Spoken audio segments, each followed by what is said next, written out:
to Urban Health and Fitness. As part of our strength series and technique stuff, I've focused a lot on lower limb exercises, so that's deadlifting and squatting, and we'll do some of the power moves. Wanted to focus really on some upper body strengthening and some of the techniques that people do on a frequent basis when they come to the gym. And that's going to be a bench pressing. So I've got, thank you Martin, we've got Martin here, one of our trainers, who we're just going to discuss and talk about how you can improve your bench pressing technique. So benching obviously is used quite a lot for primarily guys to improve the strength and size of their chest. It obviously focuses primarily the chest. It also works the front of the shoulders and the back of the arms. It's quite a big, large movement, and what we'll do is we'll just go through the movement first, and then we can then start to modify how it will vary for yourself. Okay, so Martin comes in, obviously we'll lift off, and then the bench press is essentially that movement. Fantastic. Okay, come back in again, boys. Okay, so if you are starting out with benching, the first thing I'd probably say is make sure you've got a spotter with you. There'll be a lot of things that you'll need to work on at a very initial stage, and that will be things like just getting used to the grip, getting used to the bar, getting used to the weight coming down, and that may take a bit of time just to get used to.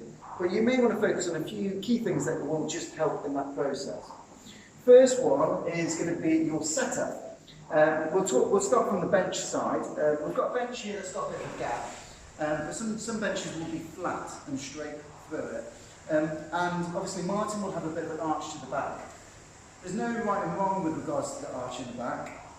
Things to note really is if you've got issues with your lower back, or it feels uncomfortable when you're starting out, you may just want to raise the feet up, so you can either put your legs onto the bench, and this will be a factor. If you're lifting very heavy, this will become unstable for you, so you won't want to put your legs up if you're lifting very heavy.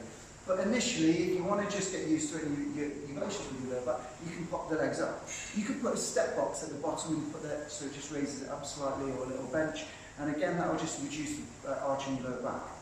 But interestingly, on the other end of the spectrum, if you're an Olympic lifter, or if you are into powerlifting and you do competitions, actually the requirement is that you need to have your feet onto the floor with the heels down whenever you're lifting. So if you are going to that extreme, you need to practice going into that position. And some of the guys that lift very heavy will extremely arch their back in a very significant way. And that's to get a bit of leverage to their top half to push off. And again, there's no real, if you've trained in it, your body will get used to it. And there's no right and wrong with regards to it, because there's a lot of people that lift very heavy weights and they manage absolutely fine with a very arched back. You've got to find what's comfortable for you and your level of technique that you're doing. So a few things that we can come in, if we come in a little bit closer, what we can start to see is there's some variables that we can work on. First thing that we can do is we work on where the hand position is. Now the hand position here, if I come round, the hand position in this position here means that we want to try and set ourselves out that elbows are level in 90 degrees to begin with. And if in this position we're going to really focus on the chest. If we want more emphasis on the chest, we take our arms slightly wider. Now you can see that the wrist here is outside of the elbow joint. Again, wrist outside the elbow joint.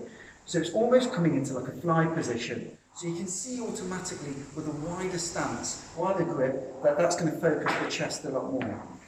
When we come slightly narrow in it, what we can start to find is that the wrist will come on the inside of the elbow. What we're going to primarily now focus is that the emphasis can be working through the triceps a lot more. So just be mindful when you do set up, the bar has several notches, and sometimes you can use them for landmarks. So Martin will set up, Martin benches a lot, so he's used to what he's setting up with. But he can use these markers here as a guide so that he's got even hand distribution. And then he sets up at a 90 degree, and if he was to do some hypertrophy training and he wanted to work on his chest, he would take that slightly wider. Just be mindful, you're going to lift very differently in terms of how much you can lift, depending on where you're putting the hand position as well. But if you want a generic kind of position, I'd go at 90 and stick with that. As we lift off now, I'd always recommend anyone to have someone spotting from behind that's going to be able to lift up. So 1 second, just come around into this position here. So again, you can see that Martin's position here is the bar's coming down and he can see the bar. As we lift up, he lifts over. Now, anywhere between Martin's eyes and his chest is going to be the position that he's going to be taking that bar down. And there'll be various factors. Martin likes this comfortable position where the thumb comes in to support the bar. The other thing is that you wrap the thumb around into this position. The other thing to notice really on this position is that he tries not to bend his wrist too far back. Now, when you are lifting heavy, you will generally have to go back into that position to support the weight. What you want to just be mindful as you're training into that position is that you don't constantly have the wrist bent too far back and loading the joint too much. You think about the forces going up, the bar's going directly down, you want the weight and the force to go directly back up again.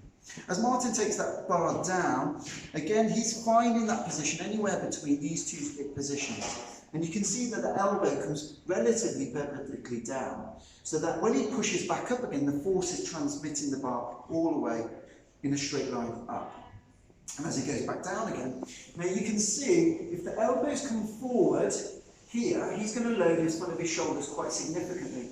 It's going to be hard for Martin when he brings that elbow in. So if he pushes up, that's uncomfortable, it's not focusing the chest. Equally, if the elbows stay nice and wide, that's going to be quite heavy on the shoulder. So, when you get into this position, think about the position of the elbow, think about the position of the hand, and set yourself up so that you're comfortable. Work on that movement and see if it feels comfortable as you start to lift the weight. The only thing that we've not really talked about is that obviously you can incline and decline the bench to work on different levels of the chest.